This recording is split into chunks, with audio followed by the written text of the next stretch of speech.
आज से हजारों साल पहले हिंद कुश माउंटेन रेंज में नेचुरली ग्रो करने वाला वो कौन सा प्लांट था जिसको अलेक्जेंडर के सोल्जर्स सर्दी में अपने जिस्म को गर्म रखने और चुस्ती और तवानाई के लिए मेडिसिन के तौर पर इस्तेमाल करते थे। ना सिर्फ ये बल्कि अलेक्जेंडर इस पौधे को अपने साथ लेकर गया ताकि अपने मुल्क और इर्द गिर्द के इलाकों में इसको काश्त किया जा सके।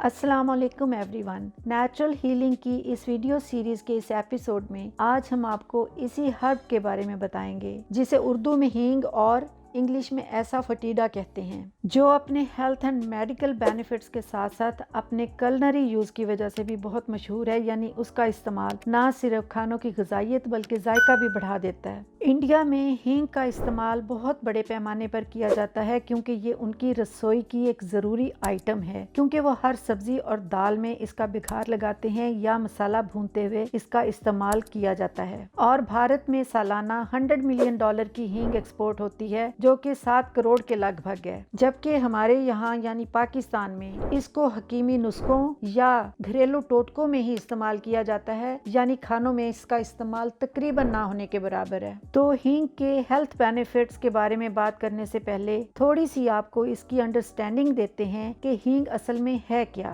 अक्सर लोग समझते हैं कि ये किसी चट्टान से निकलता है, यानी पहाड़ों में या चट्टानों में इसके क्रिस्टल पाए जाते हैं, या किसी प्लांट के फल या फूल से हासिल किया जाता है। तो ऐसा बिल्कुल नहीं है, मगर इसकी हार्वेस्टिंग का मेथड जानकर आप हैरान रह जाएंगे। देखने में ये सरसों के पौधे की तरह नजर आता है, मगर इसकी जड़ें मूली और गाजर की तरह होती हैं। ये एक वाइल्ड प्लांट है, यानी खुदरो पौधा है और इंतहाई ठंडे इलाकों में पहाड़ों पर उगता है और तकरीबन 4 से 5 सालों में ये हींग प्रोड्यूस करने के काबिल होता है। वहाँ के मकामी कबीले एक खास टेक्निक से हींग पौधे से निकालते हैं। ऊपर से पौधे को काटकर उसकी जड़ें, जो कि मूली और गाजर के सिमिलर होती हैं, उनको कुछ दिन के लिए किसी भी चीज से कवर कर दिया जाता है। और ये पौधों का सेल्फ हीलिंग सिस्टम है जो अल्लाह ने उनको अता किया है कि अगर कोई कीड़ा, जानवर, परिंदा या किसी भी तरीके से कोई डैमेज हो तो पौधा एक रेजिन यानी गोंद जैसा मवाद रिलीज करता है। आप में से अक्सर लोग इस चीज से वाकिफ होंगे कि दरख्तों के तने पर जगह जगह गोंद के क्लस्टर नजर आते हैं, यानी गोंद लगा हुआ और चिपका हुआ नजर आता है। तो ये वही गोंद है जो दरख्त अपनी हीलिंग के लिए खुद प्रोड्यूस करते हैं और इसके जरिए वो अपने आप को प्रोटेक्ट करते हैं। तो जब हींग का पौधा काट दिया जाता है तो फिर वो इसी तरह का रेजिन या चिपचिपा सा सब्सटेंस पैदा करता है, जिसको बड़ी एहतियात से इकट्ठा कर लिया जाता है और फिर उसे महंगी कीमत पर एक्सपोर्ट किया जाता है। ये गम जैसा सब्सटेंस हाईली कंसंट्रेटेड होता है और इसका अरोमा और महक बहुत स्ट्रॉन्ग होती है। तो इसकी फर्दर प्रोसेसिंग की जाती है। प्रोसेसिंग के दौरान इसमें मैदा